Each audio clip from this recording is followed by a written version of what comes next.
numerous UFO sightings. The best one I had was basically about 2 years ago. I was up at Altby in Wester Ross, and this chap says, "Mr. Robinson, I'm using a torch to flash into the night sky, and I'm getting bursts of light coming down from the sky. Would you like to come up and see this?"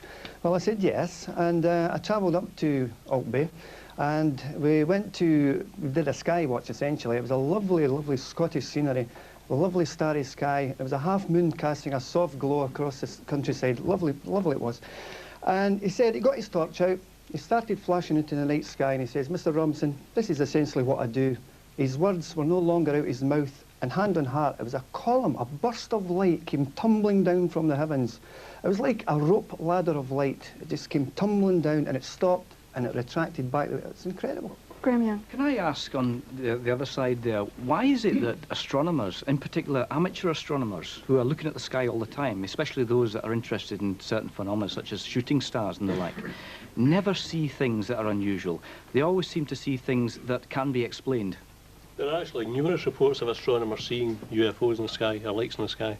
Have any of you guys? This is a new phenomenon only in the last 100 years, when people realized that there could be possibly life outside this planet.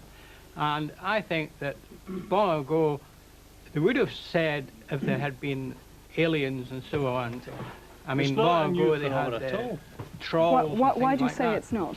The Bible's got numerous reports of ufology. There's numerous drawings of UFOs in caves, manuscripts. All the ancient religions have got stories of, Malcolm said, flying shields, flying chariots, flying cars, flying ancient paintings as well. Renaissance paintings, there's objects in the sky flying around. So it's not a... So how do the astronomers explain this then? Well, there's numerous explanations for various phenomena. I'll give an example of something that happened last year. There was a report in the Dundee Courier about a group of children who seen a so-called UFO from a park in Broughty Ferry. Now, I happened to have been there at exactly the same time. I was cycling through, I stopped, and I seen something which I knew I could explain. It was the rising thin crescent moon, which was very, very well placed.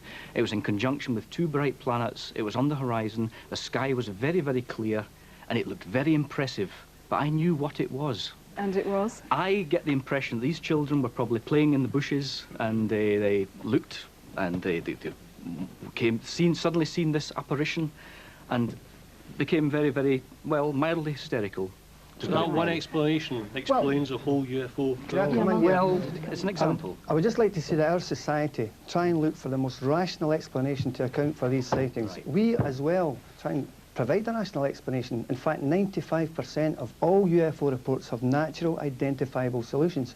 But take it from me, there is clearly something very unusual going on in the Scottish skies. Well, we have an example of something unusual, a photograph that was taken by a friend of a young lady in our audience, Leslie, here.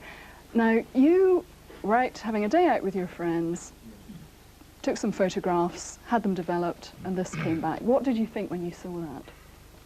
I wasn't too sure what to think at the first, but after a while of looking through magnifying glasses and speaking to my mum and dad about it, and I kind of just thought it's got to be something, but I wasn't too sure what.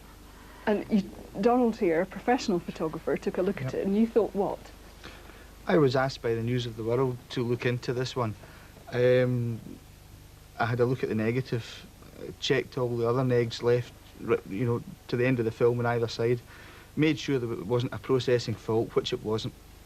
I then scanned the negative into a PowerBook and later transferred it into a desktop, blew the image right up, and it was certainly into the grain of the film. I'm very much open-minded on this subject, but I was totally mystified by this one. It definitely wasn't a bird, it wasn't a stone thrown because nobody else was there. It certainly wasn't a plane.